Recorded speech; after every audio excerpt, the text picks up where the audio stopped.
काकभुशुंडी रामायण। हे पक्षीराज, झालो कृतार्थ मी आपल्या दर्शनाने। आज्ञा करावी पाळीन मी ती आदराने। येणे केले काय निमित्ताने, गरुड बोलले मृदुवाणीने। स्तुती आपली तर केली आहे शिवशंकराने। ऐकावी आता मी आलो कोणत्या कारणे।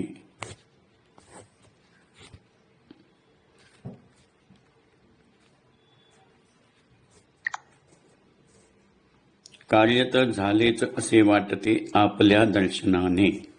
संशय मोह भ्रम असे सर्व दूर झाले। पवित्र आश्रमात मी जसे पाऊल ठेवले।